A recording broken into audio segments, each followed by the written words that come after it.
So how EBITDA and Carr came together was we utilized ProShop as our ERP system, and Paul Van Meter introduced me to Dave and said, this is somebody that I think personally you need to engage with to help you on the finance side of running your business. You're not a mom and pop machine shop anymore. You need to start scaling it up, and the numbers are going to get bigger and it's going to get a little bit more difficult.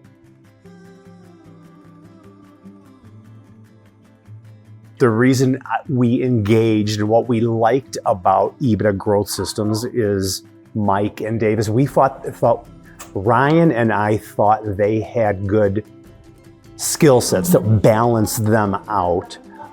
Dave, of course, has a lot of manufacturing background. He's been in manufacturing companies for decades. He knows the industry. And Mike has a lot of, he's an attorney, right? So he knows how to run businesses. He's written books about how to run businesses. So we thought there was good synergy, good balance in their skill sets.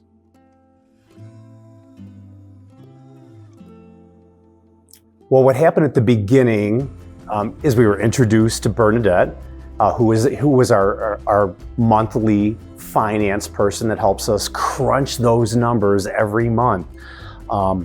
And we learned about gross margin, we learned about EBITDA, we learned about costs, we learned of how we were really making money and what the things were that were really driving us down. And what we found out very early on was this low volume, high mix of aerospace machine parts was killing us. It was ripping us apart.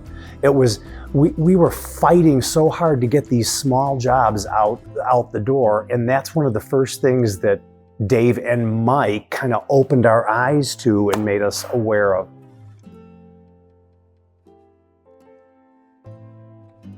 There was a lot of conversations that were very difficult.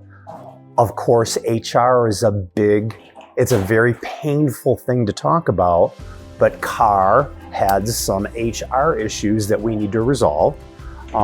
And they kind of handheld us through that process. And they always held us accountable. So every month we had our meeting and we would talk about that HR problem until finally we resolved it.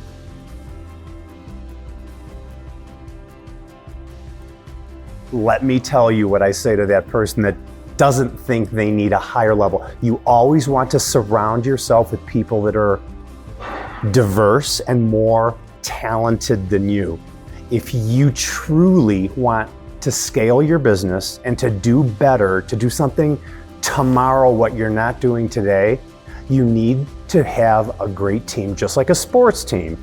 You need to have a great team of people around you and surround you that are going to elevate you and help you make better decisions tomorrow.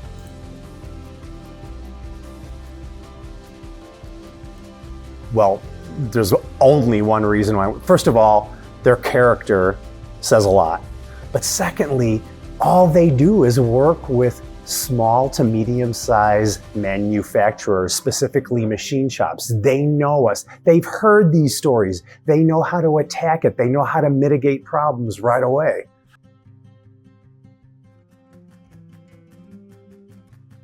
Well, we're having a really good year, and probably to say they helped us get to this level. There's no question at all. But what excites me about tomorrow is the stuff that I don't know. So I'm going to take these skills, these decades of experience that I have, but we're going into uncharted territory. We've never been to this place before in our business. And now we get to use all these newfound skills that Dave and Mike have helped us achieve and lessons learned. So it's all looking really good. It is very important to talk about the next generation. And yes, I definitely think to have Ryan here at my side at this conference where we're talking about 2025 and all the things we're going to put into place. And quite frankly, it is a little overwhelming. But there's a lot of moving pieces in a small manufacturing company. We're growing, we're scaling. We need this, we need this, we need this, we need this. And, where's the money going to come from? How are we going to find new people? But my son just said it to me 15 minutes ago.